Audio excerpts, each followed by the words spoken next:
Good morning dear students. आज हम बात कर रहे हैं PhD second year fine physics paper third electronics की। इसमें जो हमारा टॉपिक चल रहा था वो था full wave rectifier. Full wave rectifier, okay, जिसमें हमने फुल वेव रेक्टिफायर के बारे में देखा था कि ये क्या होता है। जिसमें हमने थोड़ा सा आपको रिकॉर्ड करो देता हूँ। ये प्राथमिक कुंडली है, ये द्वितीय कुंडली थी, ठीक है ना, सेकेंडरी कोई। या इसमें दो डायोड लगे हुए होते हैं, ठीक है, और ये दो डायोड एक दूसरे से जहां मिलते हैं, ठीक है, वहां से एक RL जो रेजिस्टेंस है, इस RL रेजिस्टेंस को, ठीक है, इस जो सेकेंडरी कुंडली है इसके सेंटर में जोड़ते हैं। इस सेंटर को हम सी बिंदु कहते हैं, निर्देश बिंदु कहते हैं। यहाँ पे का जो विभव होता है वो शून्य विभव होता है। यहाँ पे हमने VI वोल्टेज लगाया और यहाँ का जो वोल्टेज है इसके मध्य का, ये इसके मध्य का जो वोल्टेज है यहाँ से यहाँ का, ये VS है, ठीक है ना। क्या है? VS वोल्टेज है, ठीक है ना। VS वोल्टेज है, कंफ्यूज मत होना। यहाँ जो वोल्टेज है वो VS वोल्टेज है इसके मध्य का, ठीक है। तो अब जब यहाँ पे VS जो वोल्टेज है, positive half cycle negative half cycle दोनों के लिए यहाँ पे काम करेगा। तो जब ये पॉजिटिव हाफ साइकिल आता है, ये पॉजिटिव ये पॉजिटिव ये पॉजिटिव ये फॉरवर्ड बाइस हो जाता है, और ये नेगेटिव ये पॉजिटिव ये रिवर्स बाइस हो जाता है, जिससे इसमें करंट नहीं फ्लो होती है और सिर्फ इसमें करंट फ्लो होती है। इसको हमने वन डायोड नाम दिया, इसको सेकंड। तो इसमें जो करंट फ्लो होगी वो I1 हुई, जो ये ऐसे जाती है, ठीक है ना। इधर से ये I1 करंट इस डायरेक्शन में जाती हुई यहाँ से ये I1 करंट आती है, ठीक है ना। और ये तो यहाँ पे जो वोल्टेज है, यहाँ पे इसके और इसके मध्य जो वोल्टेज है वो है VS/2, ठीक ना। ये कितना है? VS/2। इस वोल्टेज का हाफ है, इसके मध्य वोल्टेज का हाफ है। ऐसे यहाँ पे इनके मध्य जो वोल्टेज है ये VS/2 है, ठीक ना, हाफ है। तो ये हाफ वोल्टेज यहाँ पे I1 आता है। यहाँ पे जो I करंट थी 0 से T/2 के लिए, 0 से T/2 के लिए, इसके लिए वो Im sin ओमेगा t, इसके लिए 0 से P/2 के लिए, ओके। और I1 नेक्स्ट अगले हाफ साइकिल के लिए, इस अगले हाफ साइकिल के लिए ये जो डायोड है ये क्या हो जाता है? ये नेगेटिव हाफ साइकिल और ये पॉजिटिव हाफ साइकिल। तो ये डायोड I1 ये 0 हो जाता है, ठीक है ना। किसके लिए? T/2 तो T और T के लिए, इस अगले हाफ साइकिल के लिए। लेकिन देखिए जो पहला हाफ साइकिल है, इस पहले हाफ साइकिल में ये क्या रहता है? ये बंद रहता है पहले हाफ साइकिल में। जब ये नेगेटिव ये पॉजिटिव रहता है तो यहाँ पे I2 की जो वैल्यू रहती है फर्स्ट हाफ साइकिल के लिए ये 0 रहती है, ठीक है ना। इस फर्स्ट हाफ साइकिल के लिए 0 रहती है, और अगले वाले हाफ साइकिल के लिए, इसके लिए नेगेटिव हाफ साइकिल के लिए जब ये पॉजिटिव होता है और ये नेगेटिव होता है तो उसके लिए ये डायोड चालू हो जाता है, ये डायोड बंद हो जाता है। तो जब ये डायोड चालू होता है तो इससे जो करंट निकलती है उसको हम I2 मान रहे हैं, ठीक है ना। और ये करंट ये जाती है, सॉरी, ये करंट यहाँ से ऐसे जाती है, ठीक ना। ये करंट यहाँ से ऐसे जाती है, ठीक है, इससे ऐसे ये ऐसे गुजरती है और इससे यहाँ पे आ जाती है। तो इधर से I2 करंट भी सेम डायरेक्शन में, तो दोनों की डायरेक्शन I1 और I2 की इससे गुजरने वाली जो करंट की डायरेक्शन है वो दोनों सेम रहती है, जिसके कारण क्या होता है कि जो दिष्ट करंट या वोल्टेज हमको प्राप्त होती है वो सेम डायरेक्शन में प्राप्त होती है। तो यहाँ से I2 की वैल्यू वो Im मैक्सिमम, ठीक है ना। और लेकिन ये नेगेटिव हाफ साइकिल के लिए होती है यहाँ पे, तो इसको हम यहाँ पे -Im लिख सकते हैं। और sin ओमेगा t किसके लिए है? ये अगली हाफ साइकिल के ठीक है ना। जब इसके लिए I1 0 होती है तो I2 0 होती है, जब I1 इसके लिए ये होती है तो I2 इस हाफ साइकिल के लिए ये होती है। तो ये वैल्यू हमने यहाँ पे निकाली थी, ठीक है। तो अब इन वैल्यूज का यूज करके हम देखेंगे कि एवरेज इस रेजिस्टेंस से गुजरने वाली, ठीक है ना, यहाँ से इसमें गुजरने वाली इस वायर में वो औसत करंट या औसत वोल्टता क्या है, औसत डिस्ट करंट और औसत डिस्ट वोल्टता क्या है, ठीक है। तो आज का जो हमारा फर्स्ट टॉपिक है वो यही है।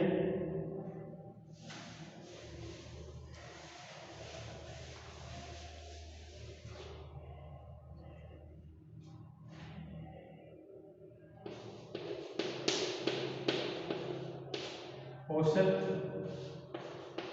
स्पंदमान, औसत स्पंदमान डिस्ट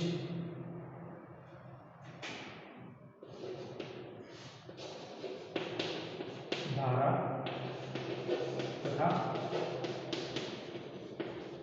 वोल्टता, ठीक है ना। फर्स्ट यही है। तो औसत के लिए हमने लास्ट जब हाफ वेव रेक्टिफायर किया था तो औसत डिस्ट धारा, ठीक है ना, कई जगह डिस्ट धारा भी लिख देते हैं, कई जगह स्पंदमान डिस्ट धारा, स्पंदमान को बोलते हैं पल्सेटिंग, ठीक है ना। स्पंदमान का मतलब कि इसमें ऐसी कंपोनेंट सम्मिलित है, ठीक है ना। तो औसत डिस्ट धारा, तो औसत डिस्ट धारा को IDC से यहाँ पर रिप्रेजेंट कर रहे हैं, ठीक है। इसमें लास्ट जब हमने हाफ वेव रेक्टिफायर किया था तो इसमें निकाला था 0 से T, जिस राशि का हमको औसत निकालना होता है उसको ये लिख देते हैं, तो फिर dt अपॉन 0 से T और dt, ठीक है ना, पूरे साइकिल के लिए। तो इसका हम समाकलन करते हैं तो ये वैल्यू T हो जाती है, ठीक है ना। ये टोटल T 0 से T dt, तो T dt, तो ये T, तो इसको हम इस तरीके से भी लिख देते हैं 1/T 0 से T I dt। यहाँ पे जो I की वैल्यू है, यहाँ जो I है, I ये टोटल करंट अभी देखा होगा कि ये वो जो वायर जा रहा था इसका I1 और I2 दोनों करंट फ्लो हो रही थी। तो जो टोटल I करंट है ये I1 प्लस I2, ठीक है ना, दोनों से मिलकर बनी हुई है I = I1 प्लस I2। तो I की वैल्यू यहाँ पे हम पुट कर देते हैं, I1 और I2 की वैल्यू, ठीक है। तो इसको अब सॉल्व करते हैं।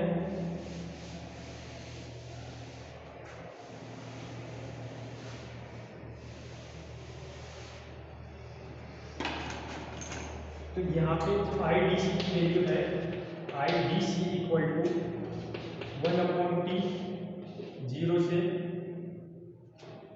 से T। तो देखो ये 0 से T है, लेकिन ये I1 और I2 की वैल्यू, I1 की वैल्यू यहाँ से 0 से T/2 के लिए जा रही है, ठीक है ना, और I2 की वैल्यू T/2 से T के लिए जा रही है।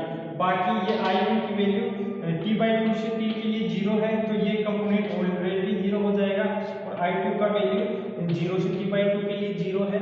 तो इसको हम क्या लिख सकते हैं कि 0 से T/2 के लिए, 0 से T/2 के लिए, ठीक ना, ये 1/T कॉमन है तो ये बात रह गया।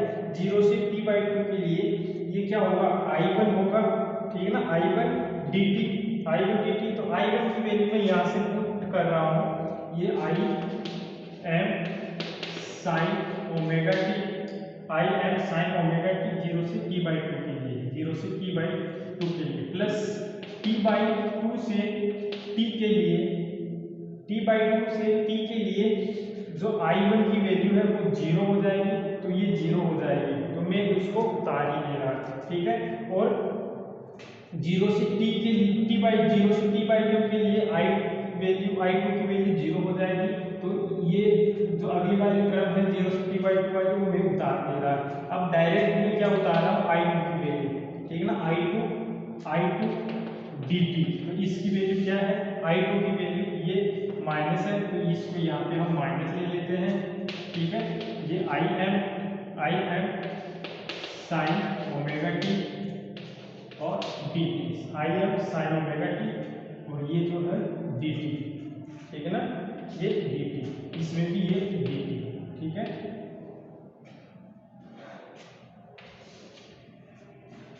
अब इसको ये आई एम और यहाँ से भी आई एम दोनों कॉमन ले सकते हैं हम, I D C equal to I M upon T, ठीक है। यहाँ से 0 से t/2 साइन ओमेगा टी और डी टी माइनस t/2 से p और sine omega t d t, ठीक है। एक बार इसको हटा दीजिएगा,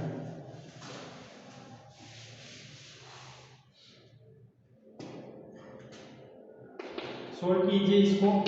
ये आई एम अपॉन टी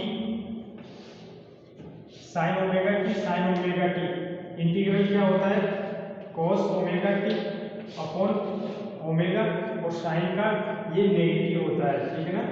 तो ये नेगेटिव बाहर ले लिया और ये 0 से t/2, ये माइनस, ठीक है, साइन का कॉस ओमेगा टी और ये ओमेगा, ठीक है, और ये साइन का ये माइनस बाहर, और ये माइनस है तो ये माइनस प्लस, और ये t/2 से t, ठीक है ना, ये इसकी लिमिट हो गई।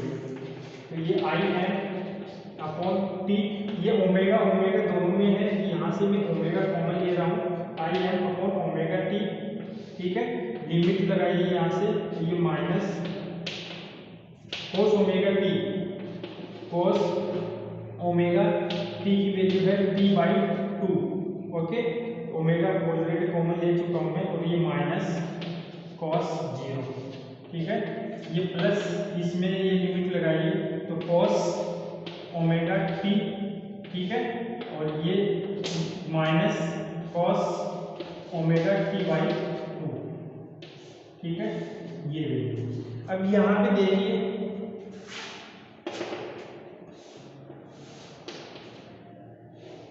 ये एक हाफ साइकिल ये है, एक हाफ साइकिल ये है।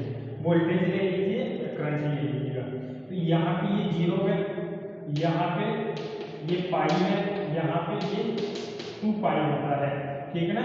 ये पाई घूम गया और ये 2 पाई घूम गया, एक राउंड। और यहाँ पे इसकी वैल्यू होती है t/2, और यहाँ पे होती है इसकी वैल्यू, ये हम ओमेगा टी के बीच के अंदर ग्राफ खींच रहे हैं, और ये यहाँ पे वैल्यू होती है t, ठीक है ना, t, ये दी t, तो ये ओमेगा t/2 और ये ओमेगा t की वैल्यू होती है यहाँ पे।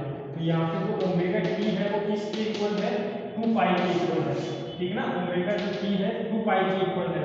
तो यहाँ से ओमेगा t की वैल्यू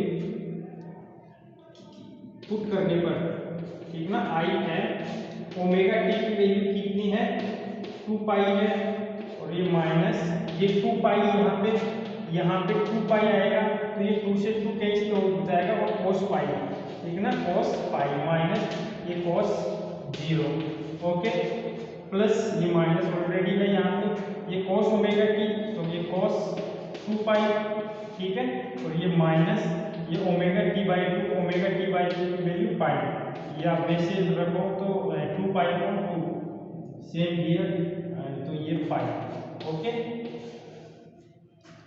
यहाँ पे इसको सोल्व कर लो आप, तो सोल्व करोगे तो क्या मिलेगा, आई एम अपॉन 2 पाई, आई एम अपॉन 2 पाई, cos पाई की वैल्यू होती है -1, cos 1 की वैल्यू होती है ये माइनस इसकी 1, तो ये माइनस माइनस 2 हो गए, ये माइनस के 2 हो गए दोनों को, और ये माइनस माइनस प्लस हो गया, ठीक है, ये माइनस माइनस प्लस हो गया, तो ये +2, ठीक है। यहाँ से देखिए इसकी वैल्यू 1 और इसकी वैल्यू -1, ठीक ना, इस cos पाई की वैल्यू -1, ये माइनस माइनस +1, तो ये 2 हो गए, और ये प्लस, तो ये +2, ठीक है। तो +2 + 4, तो ये 4 हो गया, लेकिन ये 2 से एक 2 कैंसिल हो गया, और यहाँ पे बचा क्या, यहाँ पे जो बचा वो ये है I D C equal to, ठीक है ना, I D C equal to 2IM/5, 2IM/5, okay, तो दिस धारा का जो वैल्यू है वो ये आ गई, ठीक है ना। ये क्या है, दिस धारा का औसत मान है, ठीक है ना, IDC। अब यदि मैं डिश